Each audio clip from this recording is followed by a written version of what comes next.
बात करेंगे chapter 2 polynomial. Chapter 2 polynomial.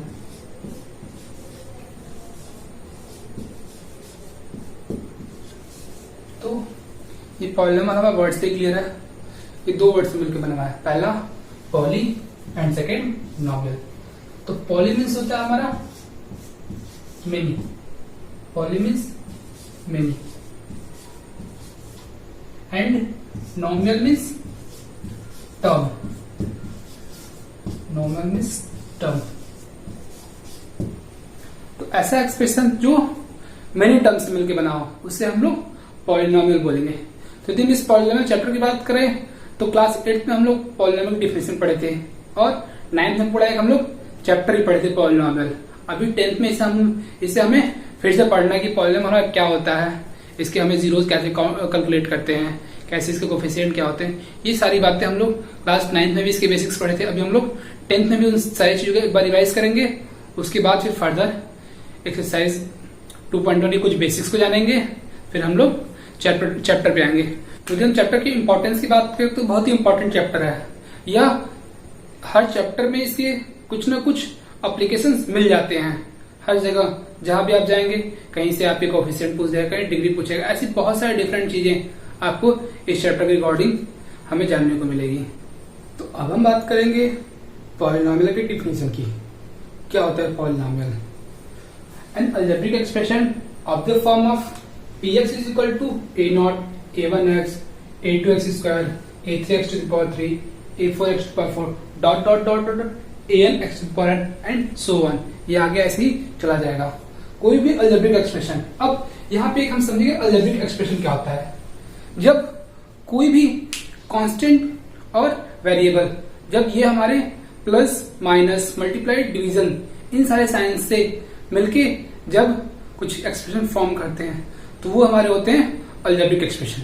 So an algebraic expression of the form of, सारे algebraic expression हमारे polynomial नहीं होंगे, उनका एक स्पेशल फॉर्म होता है of the form of a0, a1x, a2x to the power 3 and dot dot dot dot anx to the power n, इस फॉर्म में हो। और जहां पे हमारे a0, a1, a2, a3 और एंड an ये हमारे क्या है कांस्टेंट, और हमारे पास n की वैल्यू क्या होगी पॉजिटिव इंटीजर होनी चाहिए। मतलब जो भी वैल्यू है n x to the power 1, 2, 3, 4 dot dot, ये जो भी वैल्यूज हैं वो भी हमारी क्या हो पॉजिटिव इंटीजर्स हो। ये ना तो नेगेटिव हो और ना ही फ्रैक्शन होनी चाहिए, जैसे 2/4, 3/8, ऐसी कोई वैल्यू यहाँ पे नहीं चलेगी। जो भी वैल्यू यहाँ पे होनी चाहिए हमारी जो भी वो पॉजिटिव इंटीजर्स हो। इसमें एक चीज और हम देखते हैं, इनको हम लोग 1, 2, 3, 4 ये हमारे टर्म्स इनको बोलते हैं। ये हमारे क्या है terms, first term, second term, third term, fourth term, ऐसे लगातार हमारे टर्म्स होते हैं, इनको हम बोला जाएगा। और ये a0, a1, a2, a3, a4 ये हमारे क्या होंगे कांस्टेंट टर्म होंगे। और इसमें जो इसकी x की पावर होगी वो हमेशा क्या होगी पॉजिटिव इंटीजर्स। ओके, हमारा अगला टॉपिक है डिग्री ऑफ द पॉलिनॉमियल। हम लोग इसमें समझेंगे कि कैसे किसी भी पॉलिनॉमियल के हम लोग डिग्री कैलकुलेट करते हैं। तो एग्जांपल के लिए हम लोग एक पॉलिनॉमियल लेते हैं px is equal to 3x to the power 4 plus 9x plus 4। अब किसी पॉलिनॉमियल में x का जो मैक्सिमम पावर होता है वो उसकी डिग्री होती है। अब इस पॉलिनॉमियल में देखिए यहाँ पे x का पावर 4 है, यहाँ x का पावर 1 है, यहाँ पे x का पावर 0 है। सो मैक्सिमम पावर हमारे पास कितना है 4। सो इस पॉलिनॉमियल जो हमारी डिग्री होगी वो 4 होगी। एक और हम लोग पॉलिनॉमियल लेते हैं px is equal to 9x plus 3x to the power 7 plus 7x square plus 2x। So अब इस पॉलिनॉमियल में चेक करेंगे मैक्सिमम पावर x का कितना है, यहाँ पे 1 है, यहाँ 7 है, यहाँ 2 है, यहाँ 1 है। तो सो हम लोग यहाँ देख रहे हैं मैक्सिमम पावर हमारे पास 7 है। सो इस पॉलिनॉमियल जो डिग्री होगी हमारी कितनी होगी 7। इस तरह हम लोग किसी भी पॉलिनॉमियल की डिग्री कैलकुलेट करते हैं। उस पॉलिनॉमियल को चेक करते हैं कि उस पॉलिनॉमियल जो x का पावर वो मैक्सिमम किस में है, जिस भी टर्म में x का पावर मैक्सिमम होगा वो हमारी डिग्री होगी उस पॉलिनॉमियल की। सो यहाँ पे कुछ अलजेब्रिक एक्सप्रेशन दिए हुए हैं, हम लोग इनको चेक करेंगे कि ये हमारे पॉलिनॉमियल हैं या नहीं है। तो यहाँ पे इंपॉर्टेंट बात एक हमें ये ध्यान देनी होती है कि किसी भी अलजेब्रिक एक्सप्रेशन में उसे पॉलिनोमियल प्रूफ करने के लिए हमें एक्स का पावर चेक करना होता है। एक्स का पावर हमारे पास कितना है। यदि हमारा एक्स का पावर पॉजिटिव इंटीजर है तभी वो पॉलिनोमियल हमारा तभी वो अलजेब्रिक एक्सप्रेशन हमारा पॉलिनोमियल होगा, अदरवाइज वो नहीं होगा। तो आइए हम लोग चेक करते हैं।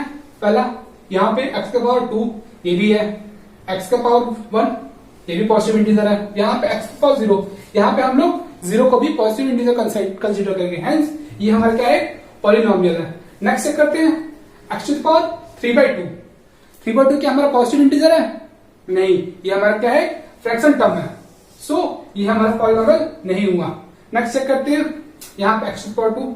अब यहाँ पे 1/x, इसको कुछ बच्चे बोलेंगे कि हाँ ये भी पॉलिनोमियल होगा, बट हम इसको 1/x से क्या लिख सकते हैं एक्स टू द पावर -1 लिख सकते हैं। सो -1 हमारा पॉजिटिव इंटीजर है? नहीं, ये हमारा नेगेटिव इंटीजर हो गया, सो ये भी हमारा अलजेब्रिक एक्सप्रेशन पॉलिनोमियल नहीं हुआ। नेक्स्ट हमारा एक्स टू द पावर -3, पहले ही फर्स्ट टर्म में हमारा नेगेटिव आ गया, सो ये हमारा नहीं हुआ।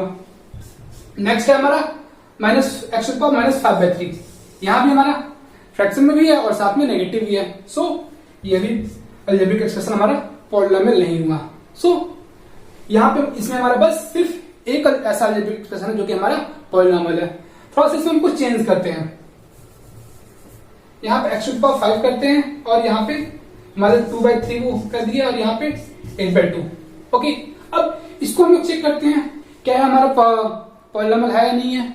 सो एक्स टू द पावर 5 और एक्स टू द पावर 2, लेकिन कुछ बच्चे बोलेंगे सर आपने बोला फ्रैक्शन में नहीं लेना है, तो हमने क्या बोला है एक्स के पावर फ्रैक्शन में नहीं होनी चाहिए। आगे जो हमारे कोफिशिएंट है, जो हमारे कांस्टेंट टर्म है, वो कोई भी रियल नंबर हो सकते हैं, उससे हमें कोई मैटर नहीं है, बट हम ध्यान देंगे जो हमारा एक्स का पावर है वो क्या होना चाहिए हमेशा पॉजिटिव इंटीजर होना चाहिए, तभी हम लोग उसको पॉलिनोमियल बोलेंगे। सो अब इन पॉलिनोमियल जो हमारे पॉलिनोमियल है उनके हम लोग डिग्री फाइंड करते हैं। सो डिग्री के लिए हमने क्या बताया था, जो हमारा उस पॉलिनोमियल का एक्स में मैक्सिमम पावर जितना होगा वही हमारी डिग्री होगी। यहाँ पे चेक करते हैं एक्स का मैक्सिमम पावर 2, यहाँ पे 1, यहाँ 0, सो मैक्सिमम कितना है। अब हम बात करेंगे कुछ डिफिनेशन की। तो हमारा पहला डिफिनेशन है कांस्टेंट पॉलिनोमियल। नाम से क्लियर है, कांस्टेंट मींस इसमें कोई भी वेरिएबल टर्म्स नहीं होगा। px = 5, सिर्फ यहाँ पे हमारे पास कांस्टेंट टर्म्स होंगे। इन अदर वर्ड यदि हम डिफिनेशन देखें तो अ पॉलिनोमियल ऑफ डिग्री 0। अब यदि इसकी डिग्री की बात करें तो यहाँ पे एक्स टू द पावर 0 लिख सकते हैं, कोई दिक्कत नहीं है। सो ऐसे पॉलिनोमियल जिसकी डिग्री 0 हो वो हमारे क्या होते हैं कांस्टेंट पॉलिनोमियल। px = 9, इसकी भी डिग्री यहाँ पे 0 है। सो ये सब हमारे क्या है एक कांस्टेंट पॉलिनोमियल है। नेक्स्ट है हमारा जीरो पॉलिनोमियल। अब जीरो पॉलिनोमियल क्या होते हैं, मतलब जैसे एग्जांपल लेते हैं px = 0 मीन्स ऐसे पॉलिनोमियल जिनका हमारे पास सारे कोफिशिएंट क्या हो 0 हो। यदि हम बात करें px = 0x⁴ plus 0x⁴ plus 0। सो यहाँ पे हमारे जितने भी कोफिशिएंट हैं यदि ये इनको हम सम अप करेंगे तो हमारे पास आंसर 0 ही आएगा। सो ये हमारे हो गए जीरो पॉलिनोमियल। नेक्स्ट हमारा लीनियर पॉलिनोमियल। लीनियर पॉलिनोमियल हमारी वो पॉलिनोमियल है जिसकी हमारी डिग्री 1 होती हो, और यदि हम लीनियर पॉलिनोमियल के दिन ग्राफ ड्रा करते हैं तो हमारे पास एक स्ट्रेट लाइन मिलती है। जैसे लीनियर पॉलिनोमियल क्या होते हैं, px = 8x + 2, ये हमारा क्या है एक लीनियर पॉलिनोमियल है। यहाँ पे इसकी डिग्री हमारे पास 1 है। px = 9x + 4। सो ये जो हमारा पॉलिनोमियल है वो लीनियर पॉलिनोमियल है। यदि इसकी ग्राफ की बात करें तो ये हमेशा क्या होगा कहीं से भी ये हमारा करते गए हमारा एक स्ट्रेट लाइन ही होगा, ऐसे ड्रॉ हो या फिर ऐसे ड्रॉ हो, कहीं से भी हमारा यदि हम लाइन इसमें ड्रॉ करें तो हमें क्या होगा एक स्ट्रेट लाइन ही मिलेगा। सो ये हमारे क्या होते हैं लीनियर पॉलिनोमियल। नेक्स्ट है हमारा क्वाड्रेटिक पॉलिनोमियल। क्वाड्रेटिक पॉलिनोमियल क्या होता है, ये हमारा स्क्वायर वर्ड से बना हुआ है। क्वाड्रेटिक मीन्स 2 मीन्स ऐसा पॉलिनोमियल जिसकी डिग्री हमारे पास 2 वे हमारे क्या होते हैं, क्वाड्रेटिक पॉलिनॉमियल। एग्जांपल देख लेते हैं। px is equal to 5x square plus 7x plus 3। ये हमारा क्या है, क्वाड्रेटिक पॉलिनॉमियल है। मीन्स इसमें हमारे पास डिग्री कितनी है, 2 है। अब बात करते हैं क्यूबिक पॉलिनॉमियल। सो क्यूबिक मींस 3, इसके हमारे पास 3 डिग्री हो, यदि हम यहाँ पे x टू द पावर 3 कर दे, सो ये हमारे क्या बन गया, क्यूबिक पॉलिनॉमियल, जिसमें हमारी डिग्री 3 होती है। नेक्स्ट हमारा बाई क्वाड्रेटिक। बाई मीन्स 2 और क्वाड्रेटिक मीन्स 2, सो डिग्री हमारे पास 2 into 2 4 हो जाएगी। सो ऐसे पॉलिनॉमियल जिसकी डिग्री हमारे पास 4 हो, वो हमारे कैसे पॉलिनॉमियल होंगे, वो biquadratic. So px is equal to x to the power 4 plus 9। यहाँ पे पास डिग्री कितनी है, 4। सो ये हमारे क्या होगा, ये हमारा एक बाई क्वाड्रेटिक पॉलिनॉमियल है। सो हम यहाँ पे constant, zero, linear, quadratic, cubic और बाई क्वाड्रेटिक, इन सारे पॉलिनॉमियल्स के डिफिनेशन देखें। अब आगे कुछ और डिफिनेशन देखते हैं। अब हमारे पास कुछ और डिफिनेशन है, हम लोग उनको समझेंगे। तो यहाँ पे पहला हमारा मोनोमियल। मोनोमियल वर्ड से क्लियर है, mono means 1 and नोमियल means term. ऐसा पॉलिनॉमियल जिसमें सिर्फ 1 टर्म हो, उससे हम लोग क्या बोलेंगे, मोनोमियल। मीन्स 7x, उसका ऐसे लिख सकता है px is equal to 7x, px is equal to x square. तो यहां पे हमारे पास सिर्फ एक टर्म है, ये हमारे क्या हो गए, मोनोमियल। नेक्स्ट है बाइनोमियल। बाई मीन्स 2, जहां पे हमारे पास 2 टर्म्स होते हैं, उन्हें हम लोग बाइनोमियल बोलते हैं। एक टर्म यहां और ऐड कर लेते हैं, 7x square plus 5x to the power 4। It doesn't matter, वो या तो कांस्टेंट हो, या जीरो, या लीनियर, या क्वाड्रेटिक हो, या क्यूबिक हो, या बाई क्वाड्रेटिक हो, वो कैसा भी पॉलिनॉमियल हो सकता है, बट उसमें नंबर ऑफ टर्म्स क्या होने चाहिए, 2 होने चाहिए। वही हमारे क्या होंगे, बाइनोमियल। नेक्स्ट हमारा ट्राइनोमियल। ट्राई मींस 3, जिसमें हमारे पास 3 टर्म्स होते हैं, plus 9x to the power 4 plus 7x। So यहाँ पर हमारे पास 3 टर्म्स हो गए, ये हमारे क्या हो गए, ट्राइनोमियल। नेक्स्ट मेनिमोनियल। मेनिमोनियल means many terms, 1 term, 2 term, 3 term, 5, 10, 15, 20, जितने चाहे उतने टर्म्स हो सकते हैं। कुछ बच्चे सोचते हैं कि मेनिमोनियल मीन्स 3 से ज्यादा टर्म, 2 टर्म भी वही मेनिमोनियल, उसको हम लोग बोलेंगे 1 से ज्यादा टर्म होनी चाहिए, वैसे हमारे क्या होंगे, वो मेनिमोनियल होंगे। अब एक बार थोड़ा शॉर्ट में सारी चीजों को समझ लेते हैं।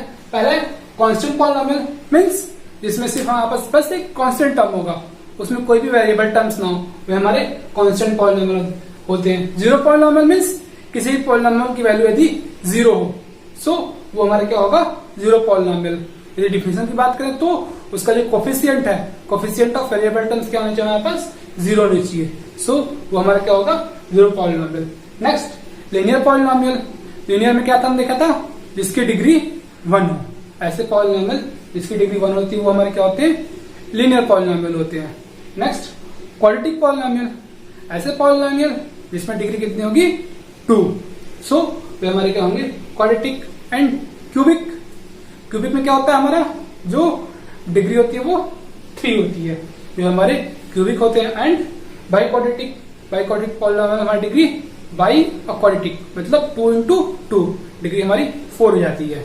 सो वो हमारे बाई क्वाड्रेटिक होते हैं। And next monomial. Mono means 1 and नोमियल means term, जिसमें 1 टर्म हो, मतलब नंबर ऑफ टर्म्स हमारे पास 1 हो। इट डजंट मैटर, वो इनमें से कोई polynomial, zero, linear, quadratic, by quadratic, कुछ भी हो सकते हैं, बट टर्म्स कितने होने चाहिए, बस 1 हो, वो हमारे मोनोमियल। बाइनोमियल मीन्स जिसमें हमारे पास 2 टर्म होने चाहिए, 1, 2, इतना हमारे क्या हो जाएगा, ये बाइनोमियल। और ट्राइनोमियल मीन्स 3 टर्म्स, जिसमें हमारे पास नंबर ऑफ टर्म्स 3 हो। और मेनिनोमियल मीन्स बहुत सारे टर्म, इसमें 2, 4, 10, 15, 20 ऐसे बहुत सारे टर्म्स होंगे, वो हमारे क्या होंगे, मेनिनोमियल्स। सो अभी हमने यहाँ पे बेसिक्स को देखा, ये सारी चीजें आप लोग क्लास 9th में एक बार पढ़ चुके हैं, यहाँ पे हमने इसको रिवाइज किया है। अब हम लोग आगे बात करेंगे सम बेसिक्स ऑफ एक्सरसाइज 2.1 जो कि हमें 10th में पढ़ना है। अभी यहाँ तक हमारा पूरा एक रिवीजन चल रहा था। जो बच्चे 9th क्लास में यदि नहीं पढ़े इस चैप्टर को अच्छे से, सो यहाँ पे इस पार्ट को यदि पढ़ लेंगे तो उन्हें आगे पढ़ने में कोई प्रॉब्लम नहीं होगी। सो हमारे यहाँ पुराना बेसिक कंप्लीट होता। अब हम लोग एक्सरसाइज के कुछ बेसिक्स के इंपॉर्टेंट बेसिक्स को देखेंगे, जिसकी वजह से हम लोग इजिली अपने एक्सरसाइज को सॉल्व कर पाएंगे। अब हमारा नेक्स्ट टॉपिक है जीरोज ऑफ द पॉलिनोमियल। ये बहुत ही इंपॉर्टेंट टॉपिक है। इस चैप्टर में इस टॉपिक का बहुत यूज है। तो हम लोग समझते हैं जीरोज ऑफ द पॉलिनोमियल क्या होता है। A real number a is said to be zero of polynomial f of x if f of a is equal to 0. So इसको हम सवालने के लिए लिखें, मान लेते हैं f(x) is equal to हमारे पास कोई x plus 2, हमारे पास कोई एक पॉलिनोमियल है। सो हमें यहाँ पे कह रहा है कोई भी रियल नंबर a वह इस पॉलिनोमियल का बी जीरो ऑफ पॉलिनोमियल, किसी पॉलिनोमियल का जीरो होगा, कोई fx पॉलिनोमियल का जीरो होगा कब, if f of a is equal to 0। मतलब यहां पे हम कोई ऐसी वैल्यू रख दे जो इस पूरे इक्वेशन को पॉलिनोमियल को जीरो कर दे। सो यहां पे f ऑफ 2 रखते हैं, सो f ऑफ -2, सो कितना जाएगा -2 प्लस 2, दिस इज 0। सो ये जो -2 है वो हमारा क्या है, जीरो ऑफ द पॉलिनोमियल। कैसे निकालते हैं हम लोग, ये तो मुझे पता था, मैंने यहाँ पे -2 रख दिया। सो निकालने के लिए हम लोग क्या करते हैं, f of x is equal to x plus 2 है, इसको हम लोग क्या करते हैं, यहाँ पे f ऑफ x की वैल्यू को 0 रख देते हैं। f of x is equal to 0, this is x plus 2। So ये हो जाएगा हमारा x इज इक्वल टू -2। तो यहां से हम लोग इस प्रकार इसके जीरोस को कैलकुलेट कर पाते हैं। एक और क्वेश्चन देखते हैं, f(x) is equal to x square plus 3x plus 2। ये हमारा अगला क्वेश्चन है। इसमें हमें क्या करना है, फाइंड करना है कि इस पॉलिनोमियल का जीरो क्या होगा। सो इसके हम लोग जीरो फाइंड करने का प्रोसेस आगे हम लोग देखेंगे। तो यहाँ पे हम इसके जो हमारा जीरो होगा वो -2 होगा, -2 रखते हैं, -2 का whole square plus 3 into -2 plus 2। So ये हो गया 2 2 = 4, माइनस प्लस हो जाएगा प्लस ये 3 -6 प्लस 2 और ये 4 प्लस 2 6 और ये -6, दिस इज 0। सो यहाँ पे हमने देखा कि -2 रखने पे क्या हो गया, ये इक्वेशन हमारा 0 हो गया। सो एक और इंपॉर्टेंट क्वेश्चन हमारे पास आता है कि कोई भी पॉलिनोमियल है उसके कितने जीरो होते हैं। अब इससे पहले हमारे पास एक पॉलिनोमियल था f(x) is equal to x plus 2।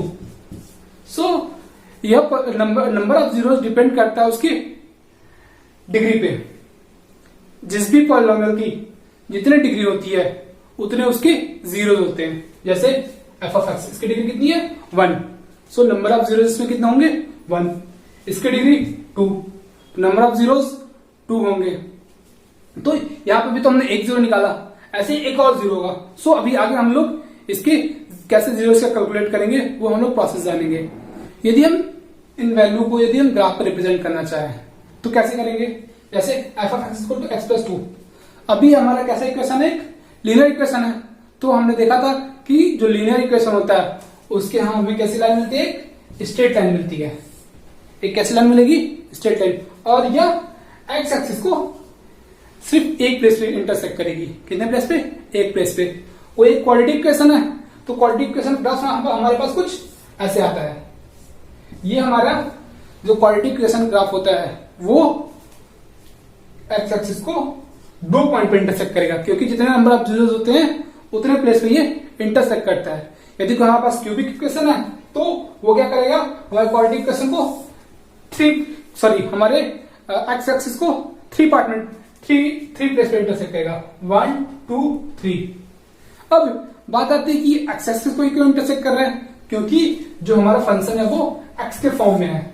किस फॉर्म में है, x के फॉर्म में है। सो यहाँ पे हमारा वो जितने भी जीरोस होंगे वो उतने प्लेस पे हमारा x एक्सिस को वो इंटरसेक्ट करेगा। आगे हम लोग देखेंगे कि अलग अलग वैल्यू पे अलग अलग इक्वेशन के कैसे ग्राफ बनते हैं। लीनियर इक्वेशन है उसका ग्राफ तो हम जानते हैं एक स्ट्रेट लाइन। जो हमारा क्वाड्रेटिक इक्वेशन है उसका पैराबोला बनता है। बट कैसे बनता है, इसकी अलग अलग वैल्यू पर अलग अलग पॉइंट रख के हम लोग चेक करते हैं कि हाँ यहाँ पे कितने पॉइंट, यहाँ पे कितनी वैल्यू मिले। सो यदि सारे पॉइंट हम लोग यदि मिलाते हैं तो हमारे पास डिफरेंट डिफरेंट इक्वेशन के लिए अलग अलग ग्राफ मिलते हैं। सो आगे हम लोग अभी यही जानेंगे कि अलग अलग इक्वेशन के लिए हमारे पास ग्राफ कैसे फॉर्म करते हैं। अब हम बात करेंगे ज्योमेट्रिकल मीनिंग ऑफ पॉलिनोमियल। तो इसमें हम क्या समझेंगे कि किस तरह किसी भी इक्वेशंस का, किसी भी पॉलिनोमियल का हमारे पास ग्राफ फॉर्मेशन कैसे होता है, लीनियर है, क्वाड्रेटिक है, अलग अलग वैल्यू को अलग अलग जगह सब्स्टिट्यूट करके हमें कब किस तरह ग्राफ फाइंड होता है। सो इसमें हमारे पहले हम लेते हैं लीनियर के लिए। हमने एक लीनियर के लिए इक्वेशन ले लिया px is equal to 3 - x। अब इसको हमने यहाँ पे px को हमने y सपोज कर लिया। y क्यों सपोज किया, क्योंकि हमारा जो ग्राफ है वो x और y के बीच में है। सो एक तो हमारा x का टर्म यहाँ पे है, दूसरे को हमने y मान लिया। अब हम क्या करेंगे, नाउ इधर y is equal to 3 - x, हमारे पास ये इक्वेशन आ गया। अब इसमें हम y की x की अलग अलग वैल्यू रख के चेक करेंगे कि हमारे पास y की क्या वैल्यू आ रही है। सो सबसे पहले हमने क्या किया, x की वैल्यू 0 रखी। सो y की वैल्यू हमारे पास 3 आ गई। फिर x की वैल्यू 1, 3 - 1, y की वैल्यू 2 आ गई। x की वैल्यू 2, 3 - 2, y की वैल्यू 1 आ गई। और x की वैल्यू हमने जब 3 रखी तो देन y की वैल्यू हमारे पास 0 आ गई। ये हमने अलग अलग वैल्यू रख के, 3-4 वैल्यू रख के x की हमने y की वैल्यू फाइंड की। सो अब इसे हम क्या करेंगे, प्लॉट करेंगे। तो फर्स्ट वैल्यू हमारा 0 और 3, x0 y3 ये कोऑर्डिनेट मिला। नेक्स्ट x1 और y2, x1 और y2 यहां पे आगे मिलेंगे। Next x2 and y1, x2 और y1 ये यहां पे आगे मिले। And next x3 and y0 इसी लाइन पे। सो यहां पे यदि हमारे पास ये डिफरेंट पॉइंट यदि इनको मिलाते हैं तो हमारे पास ये एक स्ट्रेट लाइन मिलती है। सो अब हमें पता करना जीरोज। सो जो हमारे इसमें जीरोज होगा वो कितना होगा, 3। कितना होगा ये 3। कैसे हम चेक करते हैं कि ये एक्स वाई लाइन पे हमारा ग्राफ कहां इंटरसेक्ट किया है। तो ये हमारा इंटरसेक्ट कहां पे किया है, 3 पॉइंट पे किया है। सो जो हमारा ये पॉलिनोमियल उसका जीरोज होगा 3। अच्छा हम क्यों एक्स पे चेक कर रहे हैं, वाई पे भी चेक कर सकते थे, लेकिन जो हमारे इक्वेशन है वो हमारा एक्स में है तो हम लोग एक्स वाली लाइन पे चेक करेंगे। बात क्लियर है? ओके। अब हम बात करेंगे क्वाड्रेटिक इक्वेशन की, ग्राफ हम लोग कैसे बनाते हैं। नेक्स्ट है हमारा क्वाड्रेटिक पॉलिनोमियल। हम लोग देखेंगे क्वाड्रेटिक पॉलिनोमियल का हमारे पास कैसा ग्राफ मिलता है। So px is equal to हमने क्वाड्रेटिक पॉलिनोमियल लिया x square minus 4x minus 5। अब इसमें हमने क्या किया, लेट कर लिया, let px is equal to y और so y is equal to x square minus 4x minus 5 आ जाएगा। सो अब हम क्या करेंगे, यहाँ पे x की अलग अलग वैल्यू रख के हम लोग चेक करेंगे कि x की वैल्यू रखते हैं तो हमारे पास y की वैल्यू क्या आती है। सो फर्स्ट ऑफ ऑल हमने x की वैल्यू 0 रखी, सो हमारे पास आंसर माइनस 5 आया। नेक्स्ट हमने x की वैल्यू 1 रखी तो y हमारे पास माइनस 8, x की वैल्यू 2 रखी तो y माइनस 9, x की वैल्यू 3 तो y minus 8 and x4 y minus 5 and जब x5 था तो y हमारा 0। अब कुछ माइनस वैल्यू में हम चेक कर लेते हैं, x value minus 1 then y 0 और x minus 2 then y 7। So हम यहाँ पे वैल्यूज को सॉल्व करके लिख दिया। आप लोग इसे चेक कर सकते हैं हाँ कि अलग अलग वैल्यू रखने पे ये वैल्यू आएंगे कि नहीं। अब हम क्या करेंगे, इन वैल्यूज को हम प्लॉट करेंगे अपने ग्राफ पे। फर्स्ट वैल्यू हमारी x0 y माइनस 5, x0 यहाँ पे और y माइनस 5, यहाँ पे हमारा माइनस 5 रहेगा। सो माइनस 5 का 0 ये हमारा पॉइंट हो गया। Next x1 y minus 8, x की वैल्यू 1 यहाँ पे और ये हमारा माइनस 8, ये पॉइंट हमारा हो गया माइनस 8 का 1। नेक्स्ट है हमारा x value 2 and y minus 9, x2 और y माइनस 9 ये पॉइंट हमारा है माइनस 9 का 2। नेक्स्ट है हमारा x की value 3 and y minus 8, x3 and y minus 8 this point minus 8 का 3। नेक्स्ट है हमारा x की वैल्यू 4 एंड y -5, x4 और y ये -5 यहाँ पे -5, 4। नेक्स्ट है x5 एंड y 0, x5 और ये y 0। अब -0 चेक करते हैं, x -1 y 0, यहाँ पे हमारा -1x होगा और y वैल्यू यहाँ पे हमारी 0 होगी। नेक्स्ट x -2 और y 7, ये पॉइंट हमारा x -2, 7। सो हम यहाँ पे देख रहे हैं आपस एक पैराबोलिक कर्व आ रहा है। सो यहाँ पे हम यदि हम बात करें कि इसके कितने जीरोस होंगे, तो हमने पिछले बात किया था कि x को ये जितने प्लेस पे इंटरसेक्ट करेगा उतने ही जीरोस होंगे। कोई भी ग्राफ x को जितने प्लेस पे इंटरसेक्ट करेगा x एक्सिस को, सो x एक्सिस को 1 प्लेस और ये 2 प्लेस, ये टोटल 2 प्लेस पे ये इंटरसेक्ट कर रहा है। सो यदि इस इक्वेशन की बात करें तो इसमें टोटल नंबर ऑफ जीरोस कितने होंगे, 2। इसी तरह हम क्यूबिक के ग्राफ बना के उसको प्लॉट करके चेक कर सकते हैं कि x को कितने प्लेस पे कट कर रहा है। सो हम पाएंगे कि 3 प्लेस पे कट करेगा, तो उस तरह से उसका जो नंबर ऑफ जीरोस होंगे वो 3 होंगे। इसी बेसिस हमारी अगली एक्सरसाइज है, वहां पे हमारे पास अलग अलग ग्राफ दिया हुआ है, हमें चेक करना है कि इसके कितने नंबर ऑफ जीरोस होंगे। सो उसमें हमें क्या चेक करना होगा कि एक्स एक्सिस को वो कितने प्लेस पे इंटरसेक्ट कर रहा है उसका ग्राफ, जितने प्लेस पे इंटरसेक्ट करेगा उतने नंबर ऑफ जीरोस होंगे। तो हम बात करेंगे इसकी एक्सरसाइज की। सो अभी हमने देखा कि किस तरह हम लोग ग्राफ की हेल्प से जीरोस को फाइंड करते हैं। तो उसमें हमने क्या देखा था कि कोई भी ग्राफ एक्स एक्सिस को जितने प्लेस पे कट करेगा या फिर इंटरसेक्ट करेगा उतने नंबर ऑफ जीरोस होंगे। तो यहाँ पे अपना पहले क्वेश्चन में देखते हैं कि लाइन ग्राफ इस एक्स एक्सिस को कितने प्लेस पे इंटरसेक्ट कर रही है। यहाँ पे हमने देखा कि ये बस y एक्सिस को इंटरसेक्ट कर रही है, x एक्सिस को ये एक भी प्लेस पे इंटरसेक्ट नहीं करी है। सो नंबर ऑफ जीरो इस केस में एक भी हमारे पास नहीं होंगे। अगला बात देखते हैं, यहाँ पे देखिए ये ग्राफ यहाँ से आ रहा है, यहाँ पे y एक्सिस को इंटरसेक्ट किया बट x एक्सिस को यहाँ पे 1 प्लेस पे इंटरसेक्ट किया, तो इस केस में हमारे पास नंबर ऑफ जीरोस कितने होंगे, 1, क्योंकि ये x एक्सिस को 1 प्लेस पे इंटरसेक्ट कर रहा है। नेक्स्ट ग्राफ, ये ग्राफ यहाँ पे 1 प्लेस पे, फिर 2 प्लेस, 3 प्लेस, टोटल ये एक्स एक्सिस की ग्राफ 3 प्लेसेस पे इंटरसेक्ट किया। सो इस केस में हमारे पास नंबर ऑफ जीरोस कितने हो गए, 3। नेक्स्ट आप देखते हैं अपना, ये कुछ यूं है, यहाँ पे ये 1 प्लेस पे इंटरसेक्ट किया और ये 2nd प्लेस पे। सो इस केस में टोटल नंबर ऑफ जीरोस कितने हुए, 2, क्योंकि ये 2 प्लेस पे इंटरसेक्ट कर रहा है। नेक्स्ट ये ग्राफ यहां से स्टार्ट हुआ, 1, 2, 3 और ये 4, टोटल ये ग्राफ 4 प्लेसेस पे हमारे एक्स एक्सिस को इंटरसेक्ट कर रहा है। सो इस केस में टोटल नंबर ऑफ जीरोस कितने हो गए, 4। नेक्स्ट देखते हैं अगला ग्राफ, ये 1, 2 और ये 3, ये टोटल 3 प्लेस पे इंटरसेक्ट किया हमारे एक्स एक्सिस को। सो इस केस में हमारे पास 3 जीरोस होंगे। इस तरह हमारा एक्सरसाइज 2.1 फिनिश होता है। अब नेक्स्ट वीडियो में हम लोग एक्सरसाइज 2.2 की बात करेंगे।